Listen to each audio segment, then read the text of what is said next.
Well, here we are at the Arkansas Inland Maritime Museum in North Little Rock, Arkansas. And today we're going to go on the USS Razorback, a World War II submarine. And they also have the tugboat that was in World War II. I think it's the Hoga, H-O-G-A, and that was over in Pearl Harbor. Did some work over there. And as you can see, the submarine is floating. It is on the Arkansas River. And here's a little bit of history on the Razorback, which didn't know a lot of that, but that's pretty cool. So I'll leave that there so you can read it. But the highlights: it was commissioned in '44, served in World War II, also was during Vietnam. And then in 1970, sold it to the Turkish Navy. And then we bought it back and used it until, looks like the acquired it in 2004. So I believe it's been here, at least that's when they acquired it, in 2004. So we're gonna go do a tour of that. And they also have a museum here. And once we get started, we'll get back with you. A few moments later. All right, let's go ahead and head on down. Got some props here. Boy, there's some money. Surprised nobody stole that here. Brass, bronze propellers. Woo, there's some money right there. And here is North Little Rock, Arkansas, on the Arkansas River. Oh, check out that bridge is up. So the boats can get underneath it. Is that a pedestrian bridge now? It looks like it used to be an old railroad bridge, but I can't tell if it's turned into a pedestrian bridge now or not. If it is a pedestrian bridge, I don't know how you're going to get across that.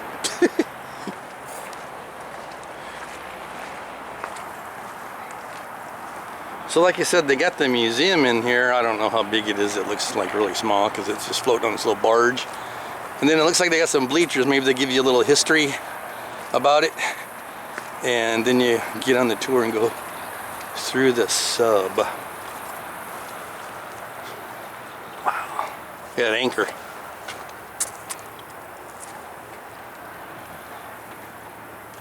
Oh. Anchor from the USS Arkansas, nuclear-powered guided missile cruiser. The USS Arkansas was the 5th vessel named. Oh, so they actually got a nuclear one out there. Oh, it's missile cruiser, sorry. Ah.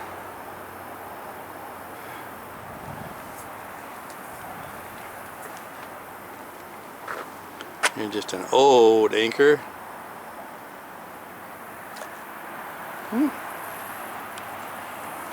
USS Razorback and the USS Hoga. I'm not sure if I'm pronouncing that right. Looks like that might be the where you hook up first, I guess, to go on the tour.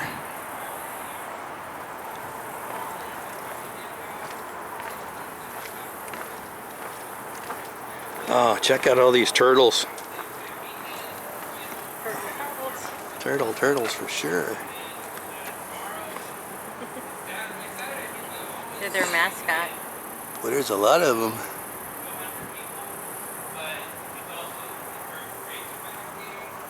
Oh, look at, man, they got, look at, let me see if I can zoom in on that guy. Look at the moss on his shell. See that? Yes. Ooh. That's not good. You wouldn't think so, for sure. Moss-covered turtles. I would think that would hurt their shell. Exactly. You know? I would think so too. I remember when I lived in Florida, we had a turtle, and we painted, you know, all the little things on their back. And we painted each one a different color.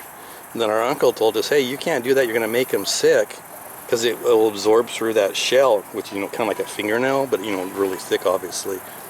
And sure enough, it did. It made them sick. Didn't kill them because we got it off. if I'm not mistaken, it might have been watercolors. I'm not sure. We were so little. We just stole some of my dad's paint. But yeah, so you would think that moss would. This one's starting to get moss on them too. Yeah. Oh, you know what? I bet she's thinking we're gonna feed them.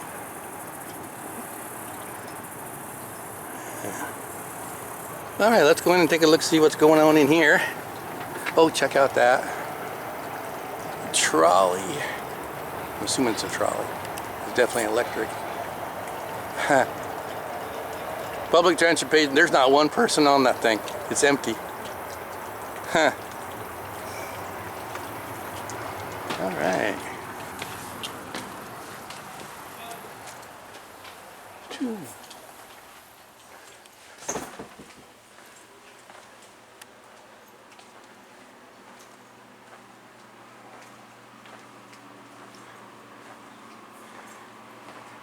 I didn't realize it till we were walking in, but we're actually on a barge. So here's some merch.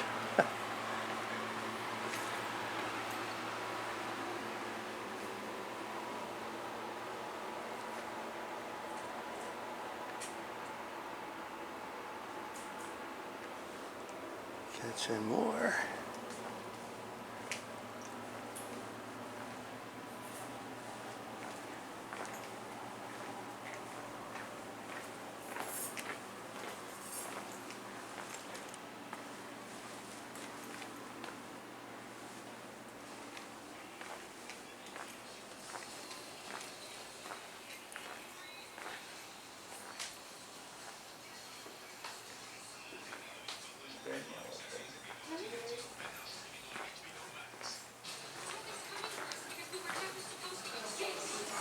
Let's see what we got going on here.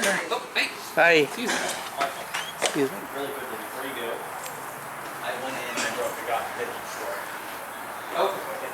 Here's a I'm moving. helm,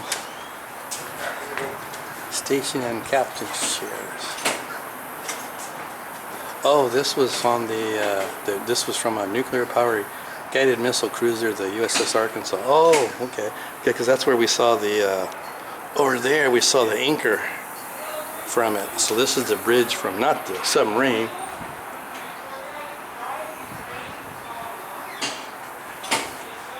Oh, I don't know what's going on here. Is this a different tour? I don't know what's going on here. What is that one? That's not our tour, is it? No. I guess that one was full too. Because I asked her and she said they only take like 10 people. Okay, so it looks like that's a different group going in. That could be the remainder of the other tour. Because when we got here, then they had a school bus, and we're like, we don't want to go with the school bus. Oh, the aquatic turtles of the Arkansas River. Oh, they got something about the turtles here? Box turtles, bottom walkers, soft shell, mud, basking turtles. Well, maybe some of those turtles are made, or not made, but that's, they get that on them because that's kind of their breed. I don't know. I don't know nothing about turtles.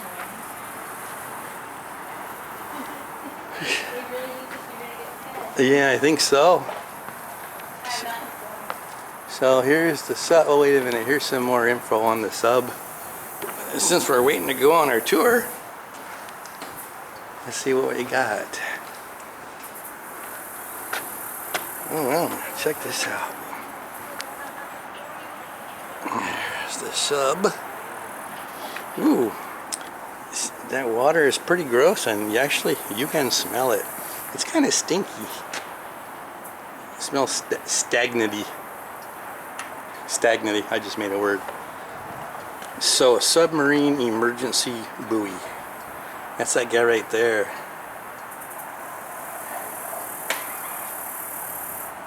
Oh, so if the sub gets stranded, this thing pops up, and I'm assuming it goes and floats, so it sends out a signal. Yeah, the released. Stern plate. Oh, wait a minute. Here we go from that guided missile cruiser. So, what's stern plate? Oh, duh, right there. That's the plate. I was thinking it'd be like a big armor plate or something. Okay. Alright, well, let's go take a look.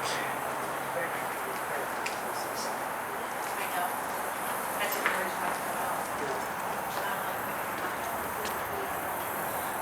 to come out. Please gently touch and play with. Okay, that doesn't sound right. Oh, it's the kids' bridge. Please gently touch and play with. I think they need to change that terminology. Telling the kids to please gently touch and play with it. Or is that just me? Is that just me?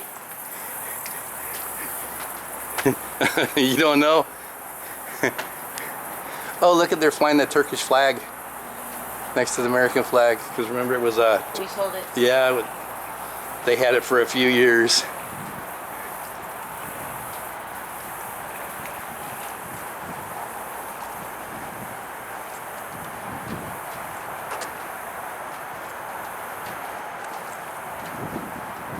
Ah, so they got a museum over here. Here's that tugboat. Huh. It doesn't say don't go on, so you wanna, let's go on it. We got a few minutes, huh? Yeah. Looks like it. They don't have any chains that say don't do this. So we're gonna do this. Oh, but that's some heavy duty steel, right? Solid.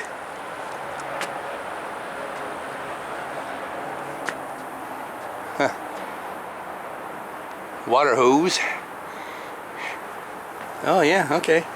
Let's go inside a tugboat. I've actually never been inside of a tugboat. I don't think there's much to it, except a lot of engine power. Here's all the people from Arkansas who died in Pearl Harbor. Holy cow.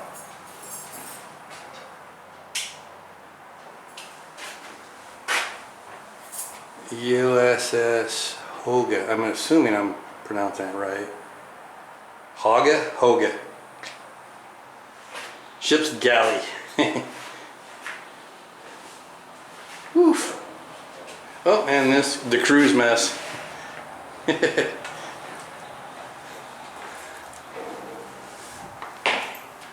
Oh, here's the bathroom.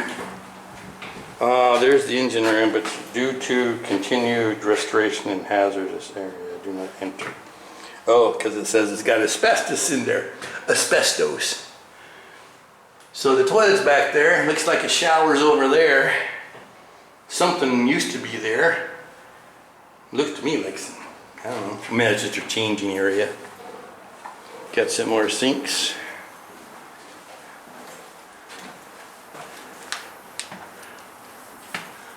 What is this? Do not enter. Oh, I bet you this is the captain's quarters. I'm gonna guess. It doesn't say, does it? No. And here's, go back down more of the engine room. Of course, tugs are pretty much just all engine because they need lots of torque and power.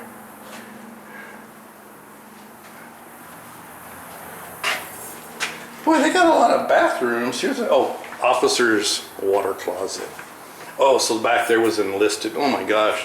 They break this down like the, I was gonna say they break it down like the Navy. This is friggin' Navy. Duh. Because they segregate their stuff so much. Their ranks. Let's go up here in the bridge. Boy, that's kind of steep. Oh, look at that wheel. Okay.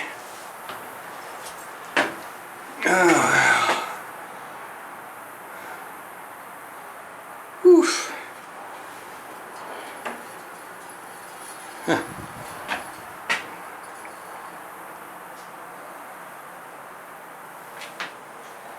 Not really a lot of controls up here. Now the levers are off here, so this is where your engines control. So you have two engines, and that's like going forward, backwards. Oh, then we'll come out here, up on the bow.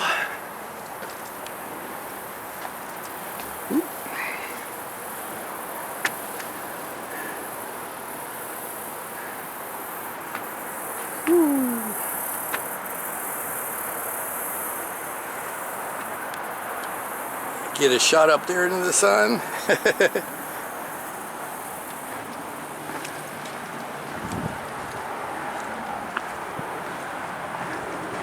Go back here.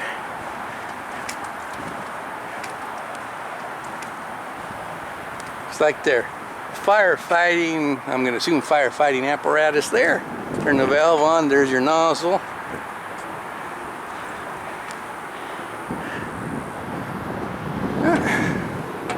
That's just the ladder going down. That's where we came in. Oh, they got another one up there. Another water nozzle. And be your exhaust, I'm assuming. For your diesel engines. Ooh. Ooh. I'm gonna have to turn around because it's so steep. We're gonna have to go backwards on this one. One-handed's a little tough going forward. There we go. Alright, we'll go out this door. Twitches are on there somewhere. Oh, but if you want, we'll go on up there and check out the bridge. Not a lot of stuff, not as many instruments and stuff. I'll meet you back over where we came in if you want to go up there and take a look-see. She don't like that ladder. She'll probably come back and say, I can just watch the video. And this is where we came in.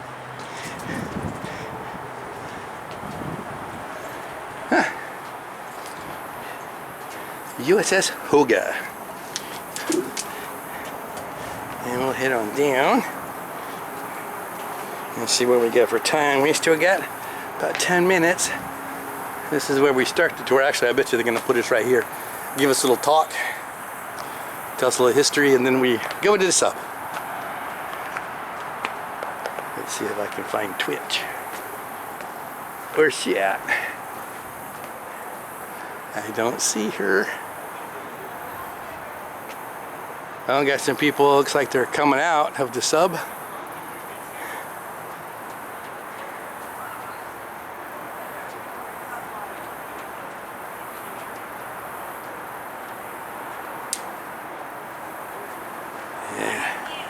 Look at the size of that rudder on that tug. I see one prop there.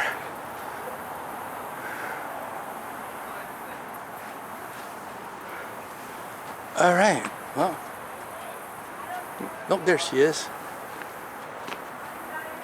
All right, as soon as she gets down, we'll go walk inside this little museum they got here. Looks like it's on it's on another barge actually. Yeah. So we'll check out the museum. We got about 10 more minutes to go-ish. So we'll just walk through here real quick.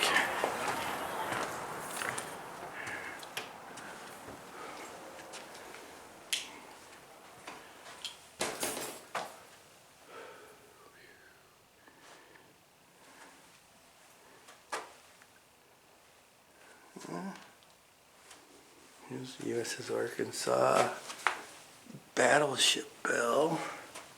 Because I think one of the placards said they had 5 different vessels, USS Arkansas. I gotta get my glasses on. What does that say there? Is that a battleship? That's the one we're just looking at, that model, I think, right? The USS Arkansas. Yeah, it just says the USS Arkansas. Let me get my glasses on here. Oh, it's a Wyoming class battleship. Yeah, okay, so that was that guy there. So then, like I said, they had 5 different, check out those planes. The cranes actually lift them up and put them in the water. It's not like an aircraft carrier. Then they'll land and they'll crane them and put them back up.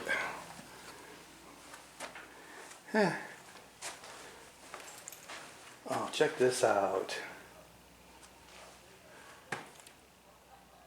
I don't know. Either way, it looks like there's going to be a lot of people going through this sub, so we're going to have all kinds of people screaming and shit. You know how that goes. Like being at Walmart. Pearl Harbor.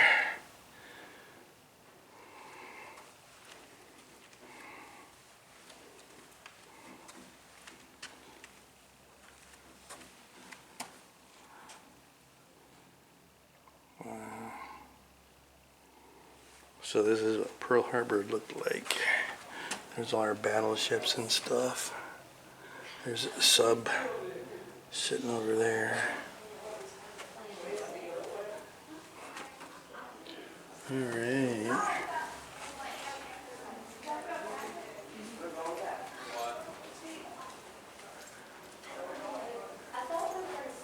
Oh, there's all the trash people are picking up out of the river.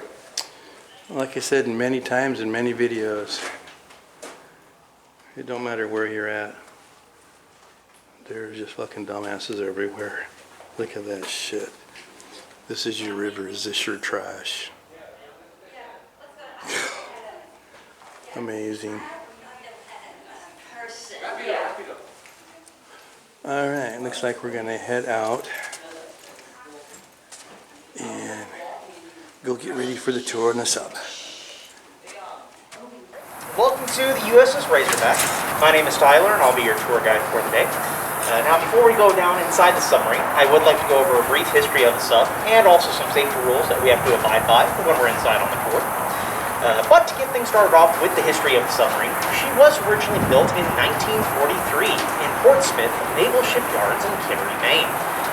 She was officially commissioned April 3rd of 1944 into the United States Navy, and her home port throughout her entire career in the U.S. service was Pearl Harbor from 1944 all the way up until 1971, during which she did see action in World War II on 5 separate patrols against the Empire of Japan, going off and sinking 18 Japanese ships, and she'd later on see action in Vietnam as well, on 4 more patrols off the coast of North Vietnam, picking up over 2 dozen pilots that were shot down off the coast during that conflict. And in between the 2 wars, she did go through 2 upgrades to what we have here to this day. The main goal of those to increase her speed below the surface of the ocean by making her streamlined, and to superficially make her look like a new nuclear submarine. But after those upgrades were completed, and her time in Vietnam ended in 1971, she was decommissioned from the United States Navy. And in that same year, she was given to the nation of Turkey, which is why we fly their national flag on top of the submarine. And when you're inside of her, you'll find a lot of Turkish signage as well, because of her time in their service. In fact, Turkey went off and used her from 1971 all the way up until 2002, going on war patrols against the Soviet Union during the Cold War. When she was finally decommissioned from their service in 2002, by that point she was deemed just too old for maintenance and upkeep purposes. And originally the Turkish government had plans on breaking her down for scrap metal. Luckily though, when she was sent to the scrapyards, she sat there for 2 years, untouched, until the middle of 2004, which is when we, the city of North Little Rock, found her and worked with the Turkish government on getting her back from Istanbul to here. Those plans were completed a year later in 2005, which is when they actually finished the towing process, towing her up the Arkansas River and permanently mooring her to the side of the river for the guided tours we have to this day. Now that does bring up one of our safety issues for when we're inside on the tour. With the submarine still being a fully functioning warship, please ask that you do not pull any levers, push any buttons, turn any knobs or any valves or anything like that. The big safety thing is, watch out where you guys walk down below. A lot of stuff sticking down from the ceiling and up from the floors as well. Trust me, head knockers, shin knockers are a daily occurrence down below, so just be careful and watch out where you guys walk. But if you guys will follow me now, we'll go up on the top deck of the after torpedo room.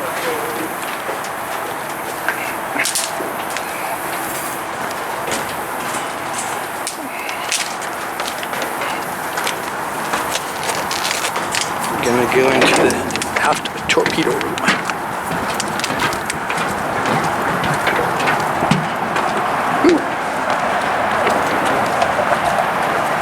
There's only 2 of us, just me and Kim. That's so cool. It's only us. I don't know what's up with the mask, but I don't care. There's only two of us.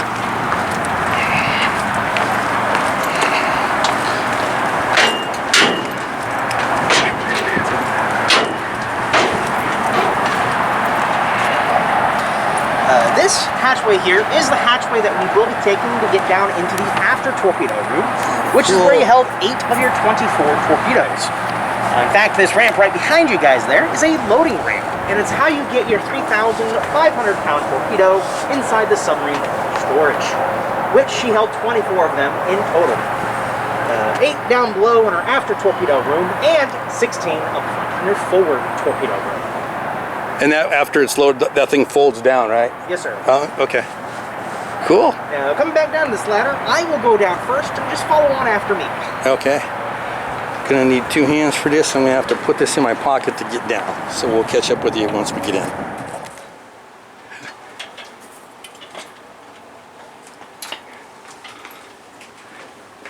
Just waiting for Twitch to get down.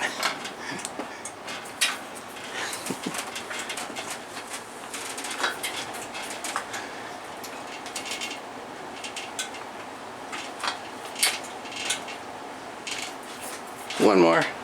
There you go. That's pretty cool. All right, we have everyone down safe and sound. But coming into this room here, this is your after torpedo room. And like I said, this is where you held 8 of your 24 torpedoes. Back in the back there, those bronze tubes, there's 2 at head level and 2 more on the floor. Those will be preloaded with torpedoes inside them. Also in here too, we have 15 bunks for the crew members that were stationed inside this room. 15 racks. There are 6 at head level, 4 more at mid level, and then 4 more on the floor, with your final one located right above me here. So, Holy cow. you actually have 74 beds on board our submarine in total, but you had a crew of over 100 guys that would be stationed on board. So yeah, you have more people than there were beds. Unfortunately, we left the crews to do a lot of what's known as hot bunking or hot racking. Yeah. Where crew members would be working, eating, and sleeping in shifts. Roughly approximately 2 to 3 people per 2 beds. So. Wow. There was no sleeping in on and off day.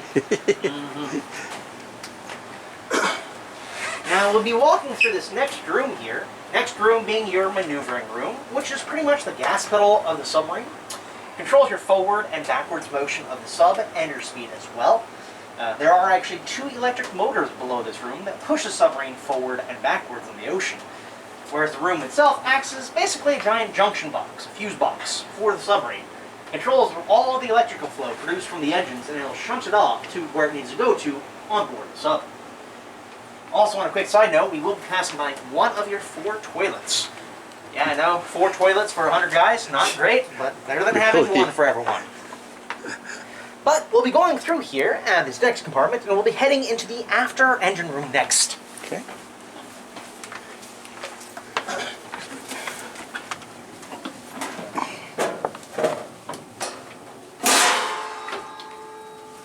There we go.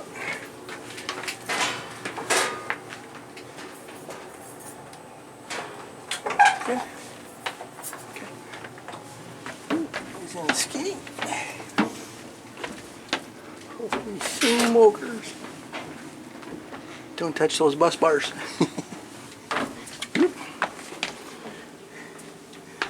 Alright, looks like we're going through another one. You'll be walking through 8 watertight bulkheads.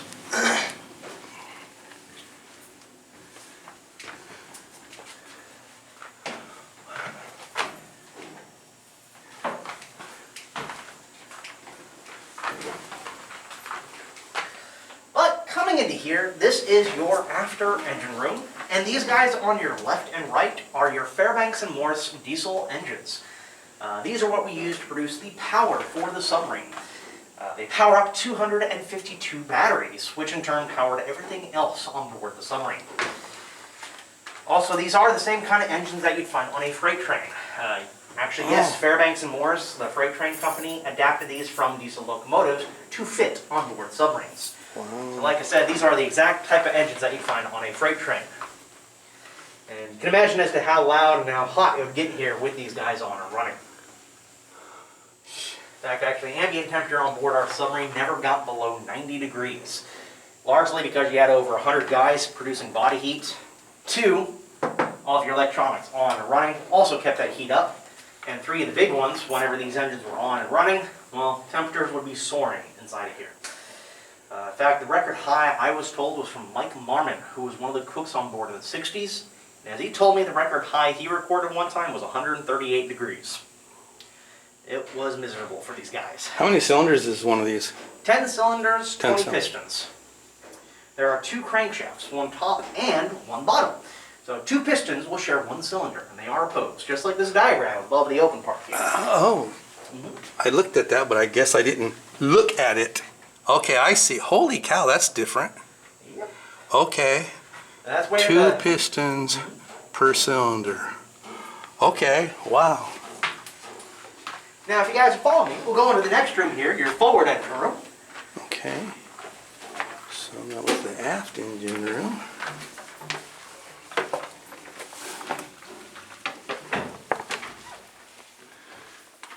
Okay.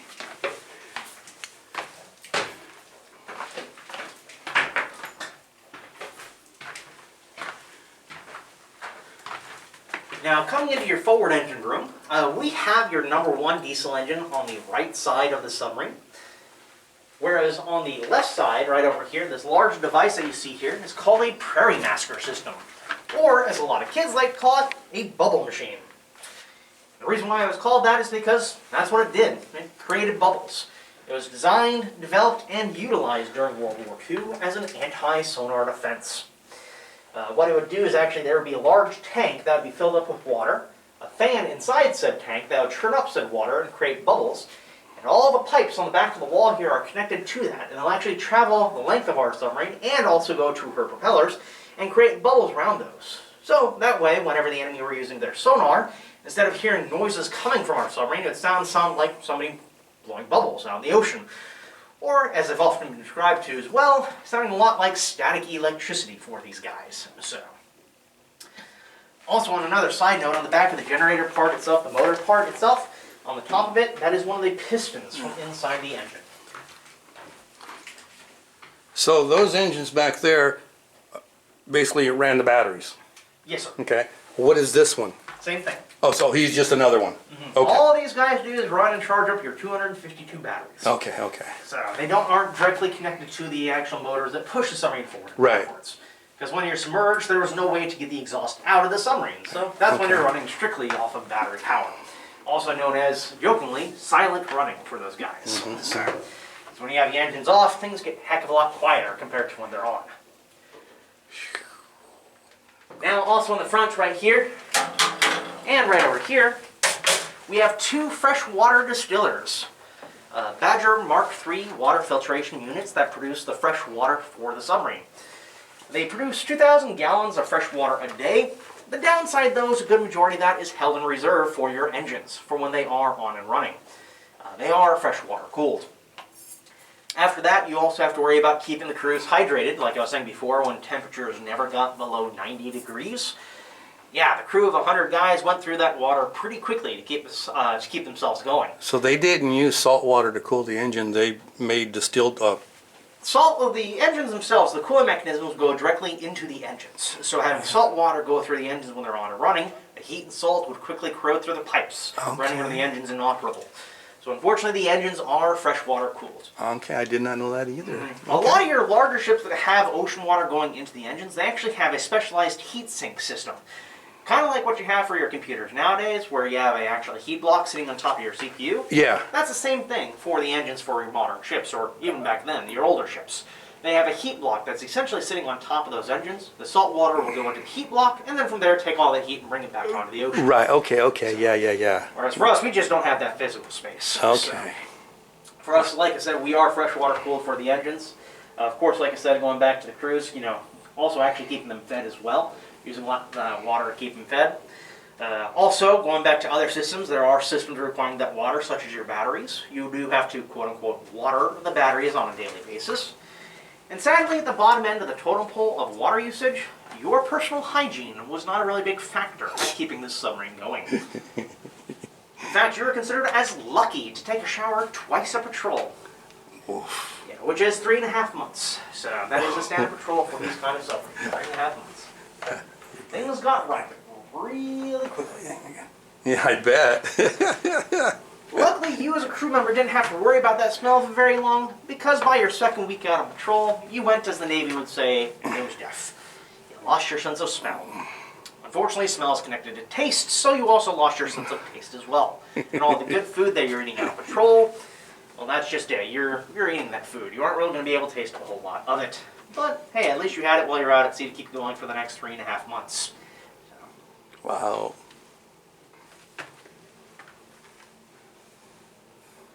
In fact, speaking of food, that actually is the next room that we'll be going through here as your crew's quarters. Okay. If you guys follow me, we'll be walking through this next room here.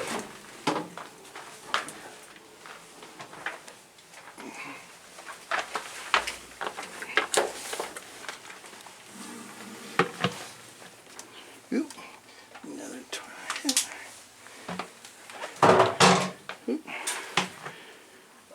Passing by another shower area right there, and 2 more toilets. The downside is, since you aren't using your showers for such long periods of time, that area became used as more storage space.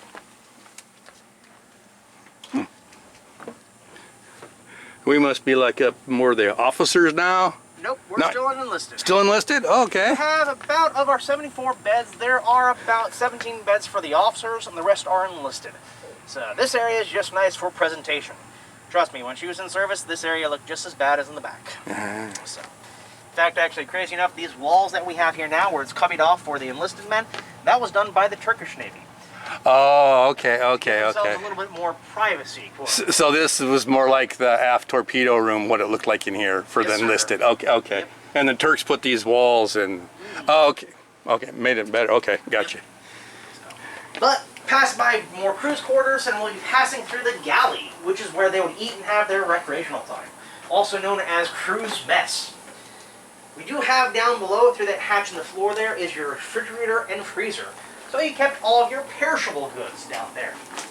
Anything that was considered as non-perishable, you'd have scattered anywhere that you could place it up here. For small stuff, and the bigger stuff is actually down below this hatchway, which is your pantry. Kept canned goods like canned yellow squash and whatnot down below there, since that was considered as non-perishable. So, but also in the galley itself, other than eating, this was used as your recreational area, that being physically the largest place on board the submarine. So, yeah, you'd come back in here, like cards, I was gonna say board cards. games, because, hey, out in the middle of the ocean, what else are you going to do? Whoa.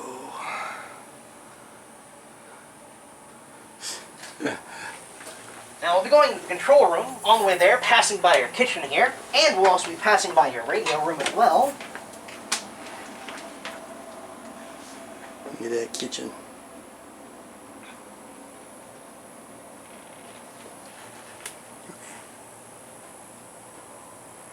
Wow. All right. Coming through, going into the, what do you say, engine room and communications. Oh, here's the radio room. Check out the reel-to-reel player.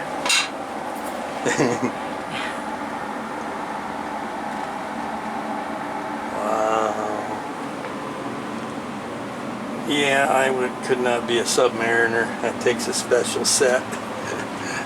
Unfortunately, I do have to correct you on that one. You do not say a submariner. It's No? a submariner. Submariner? Yes, sir. If you say a submariner, yeah, then that's fighting words in the submarine service. Because they are not subpar to all the other mariners out there. They're subsurface ships. They're submariners. Yeah. But Okay. coming into here, your control room, this is the brains and heart of the operation of the submarine. Going back to your radio room that we passed by in the back, that was used for your long-range communications. It's all hand radio equipment, shortwave, and with that, you easily have 2,000 to 3,000 miles of range. So, the more power you have going to those, the longer your range will be. And also, too, the big factor is, as long as there's no atmospheric interference between you and your target, you're good to go.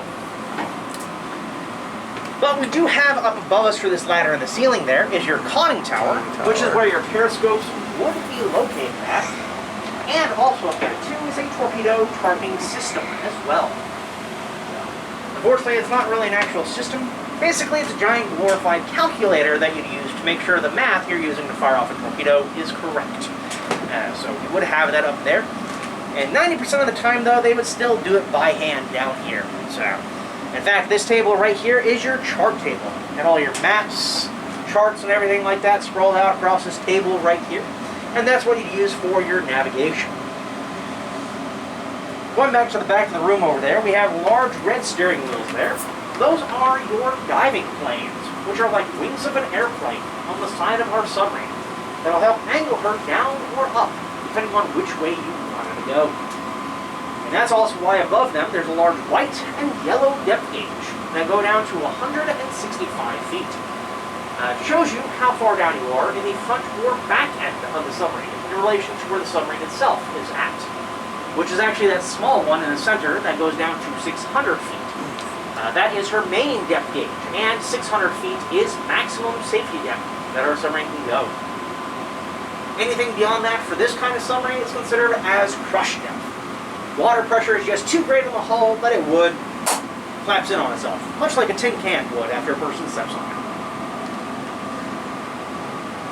Put down. Coming to the front of the room, we actually have, next to our steering wheel, yes, actually that small silver steering wheel there is the helm station of the submarine. That is rudder controls to get her to go left and right. And next to it, like I was saying, that gray box that has the piece of paper on the top and the little orange screen in the center there is a noise level detector and directional indicator, which is what that orange screen is, whereas the top part is a fathometer. So for all you fishermen out there, yeah, that's a fish finder right there. Unfortunately for us, it doesn't show you where the fish are. What it does, it shows you the lay of the land down below. That way you can check and see if there's any shallow parts in the ocean so you won't run aground, or to see how far down the ocean floor itself is. Using sonar? Yes, sir. We used to have some more equipment where those cabinets are now, but when we got the submarine back from Turkey, they had removed it all, deeming it still had a lot of sensitive data on it. And to ensure that it did not potentially fall into the wrong hands, yeah, they had to remove it all, so.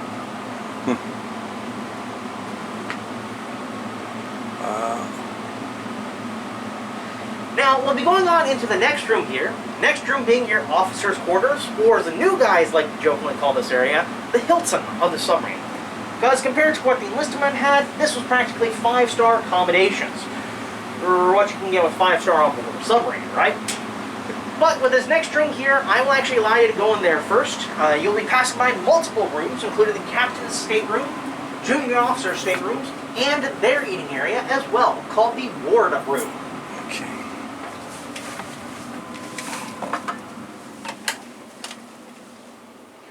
Well, we got some. There's our guns. They didn't have Berettas back then. Or AKs. Whoa! That dude scared me. There's a dude in here.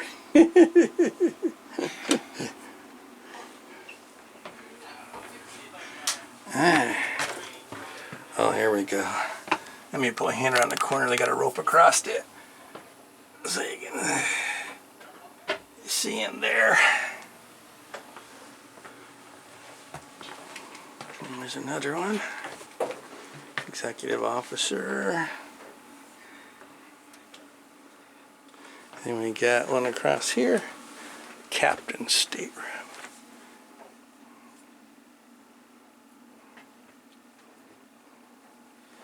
I can see why it's classified as a Hilton. Yeah, compared to what? Compared to what the enlisted men had, this Yes. was actually 5-star accommodations. No kidding. Of course, that's the Navy, man. They segregate so much. Junior officer stateroom. Oh, they two of them in there. Oh yeah, their bunk lifts up and they got a little bit of storage underneath their bunk.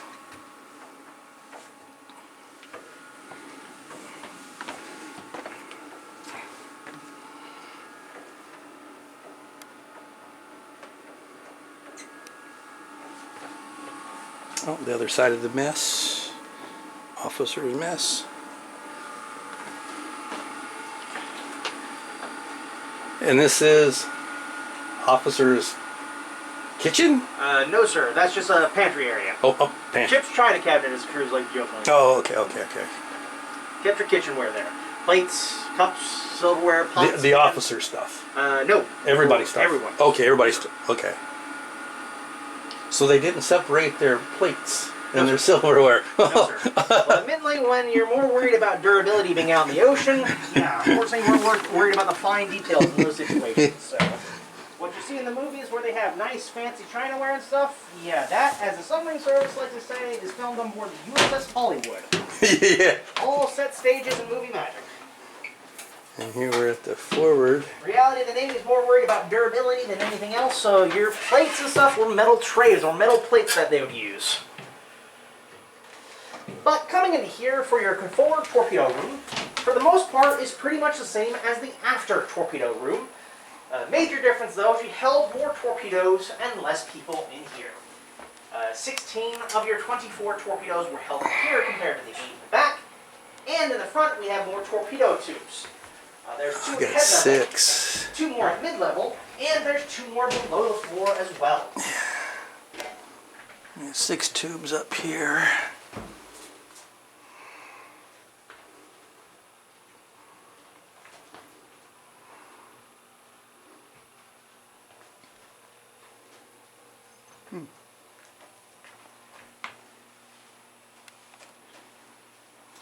Actually, going back to the 2 tubes on the top there, we left them open. The one on the right side having a Mark 48 torpedo that is loaded, prepped, and ready to be fired. Whereas the one on the left there, we left empty to show you still how far down you have to go until you reach the actual front end of the submarine itself.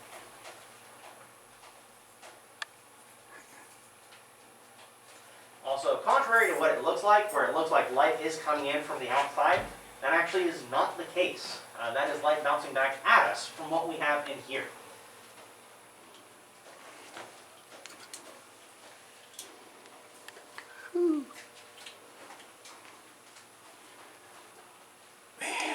Oh man, that's crazy.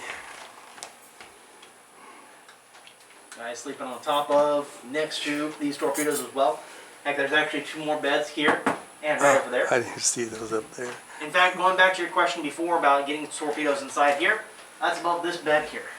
So it looked like the same as the aft one? Yes, sir. Okay. In fact, actually, when you get topside, unfortunately, you won't be able to see a ramp up there because it's in the down position. Right, And okay. when you guys get topside, you'll literally be standing on top of it. But whenever you're in port, you would have that up as you're getting your torpedoes inside here. Okay. A lot of folks do ask the question saying, whenever she is done with her torpedoes, how do they get new ones loaded onto her while she's out at sea? Well, that's just it. You don't. These torpedoes weigh nearly 2.5 tons. So loading it from one ship to another, even under calm conditions, the oceans are just too rough, and they'll start swinging around wildly. So to prevent that from happening, that's why you only do it in port.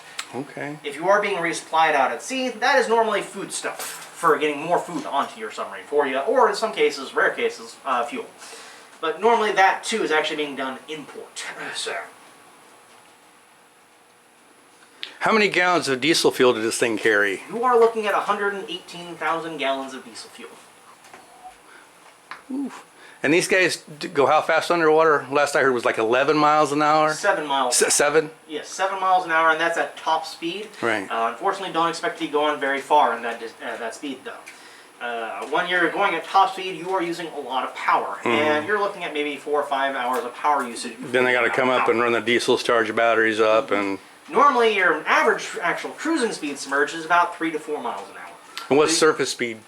Surface speed is, you're looking 21 miles an hour. Okay. Yes, sir.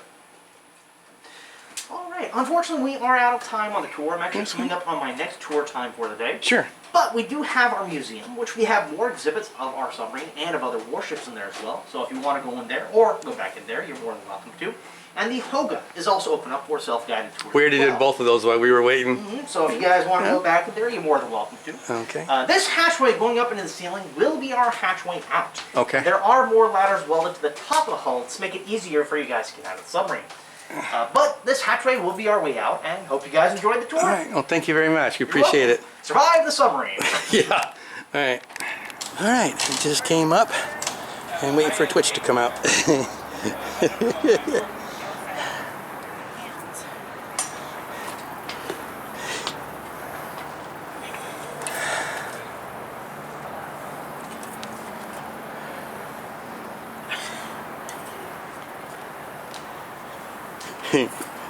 I can't get my foot up there. Yeah, I know. It's a long step there on that one. Yeah. Whoop. Come here, right here. Get it. Whew.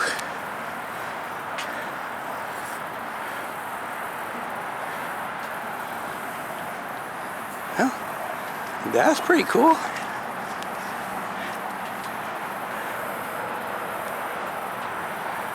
All right. Get out of here.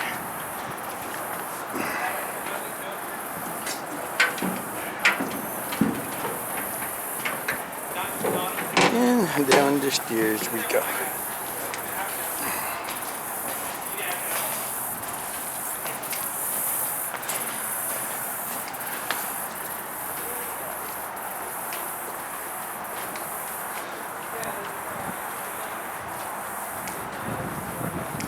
Ah, look at that mast up there. Whew.